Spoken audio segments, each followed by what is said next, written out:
Stephen Covey's 7 Habits of Highly Effective People is about personal leadership, from which can follow the leadership of others. Covey's 7 habits are based upon timeless principles that underpin society, such as fairness, integrity, potential, and dignity. The same principles that I base my teaching philosophy on. This is what motivated me to complete a Covey leadership course. The 7 habits gave me a framework to support my leadership roles and teaching style. This Chinese proverb sums up the teaching philosophy in my classroom. My role is to prepare the students with special education needs for life after school, whatever that may look like for each individual. This champions the most important concept that Covey shares. We all have to go through the continuum of growth, from dependence to independence to interdependence. Habit 1. Be proactive. This is about taking control of your life and taking responsibility for your choices and the consequences that follow. In my class, I treat the students as adults and empower them to make decisions, learn from the consequences, and take responsibility. I support them to be proactive, enable them to be assertive in the face of authority, such as at work experience, where they learn not only skills, but more importantly, work ethics and the building and maintaining of relationships. Habit 2. Begin with the end in mind. The second habit is about having clear goals based on the principle that all things are created twice. Firstly, what you want, and secondly, the physical creation. At the beginning of each year, I guide the students to dream the dream of their future, saying to them, what would it take for you to have an interesting life, where you can get to know people who would become friends and make your contribution to the communities you belong to. I also support them to discover and clarify their current character values, interests and skills. Habit 3. Put first things first.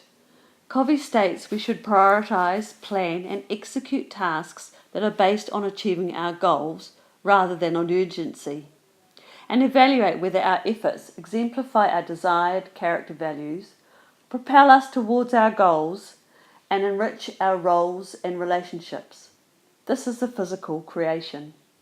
Each student has an individual transition plan meeting where they show and talk about their dreams to their parents and the professionals. The steps to achieving those goals are set and the roles are defined. Habit 4. Think win-win. The fourth habit is about cooperation rather than competition, and all parties feeling valued for having contributed to an agreed course of action and are committed to making it work. This is seen in the action plan of the student's individual transition plan, where all parties have contributed to the steps towards achieving the goals and have taken responsibility for completing those steps. Habit 5. Seek first to understand, then to be understood. For me, this is the most important habit. It is about effective communication. Through empathic listening, I create an atmosphere of caring, respect and positive problem solving. I need to understand the students I work with before I can ask them to understand me. I need to know my learners well in order to know how many ways I need to teach the same thing. Habit 6. Synergize. Habit 6 is about combining the strengths of people through positive teamwork, so as to achieve goals no one person could have done alone.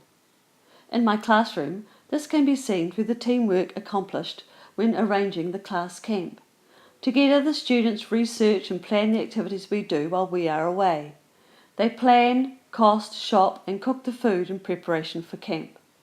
They go on camp with a sense of ownership. Habit 7. Sharpen the saw. This habit is often the one we neglect in our busy lives. It is about balancing and renewing your resources, energy and health to create a sustainable, long-term effective lifestyle.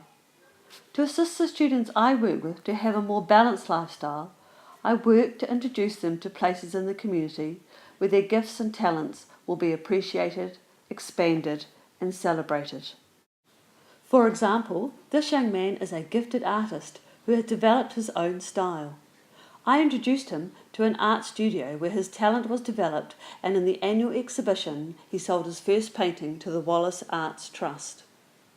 When this young man first came into my class 2 years ago, it was difficult to engage him in conversation or for him to speak in front of the class. Last year he attended a community-run drama course, and here he is at the end of 2014, performing on stage at the Disability Arts Festival. Personally, I have taken on board the 7 habits, and they feature strongly in my philosophy, thinking, and in my approach to leadership and teaching.